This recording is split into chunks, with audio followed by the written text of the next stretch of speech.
ஓம் சரவணபவ முருகப்பெருமான் தெய்வீக ஒளியுடன் நிற்கிறார். அவரது அருகில் மயில் வாகனமாக காட்சி தருகிறது. மயில் என்பது அழகின் அடையாளம். அதே சமயம் அது ஞானத்தின் அடையாளமாகவும் கருதப்படுகிறது. முருகன் தனது வேலுடன் மயிலில் அமர்ந்து வானளாவிய சக்தியை வெளிப்படுத்துகிறார். மயில் விரித்த பீச்சுகள் அறிவின் ஒளியை, ஆனந்தத்தின் நிறங்களை பக்தர்களுக்கு வெளிப்படுத்துகின்றன. முருகனின் மயில் அசுர சக்திகளை அழித்து தீமையை அடக்கி நன்மையை நிலைநாட்டுகிறது. பக்தர்களுக்கு அருள் வழங்கும் போது முருகனின் அருகில் மயிலும் ஒளி வீசுகிறது. தியானத்தில் அமர்ந்த முருகன் அருகே மயில் அமைதியாக அமர்ந்து சாந்தி மற்றும் சமநிலையை குறிக்கிறது.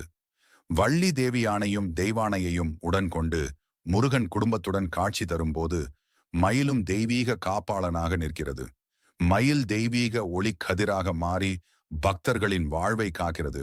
முருகன் தனது வேலுடன் மயில் வாகனத்துடன் தெய்வீக பிரபஞ்சத்தில் காட்சி தருகிறார். அவரது அருள் எப்போதும் எங்களை காக்கட்டும். ஓம் சரவணபவ.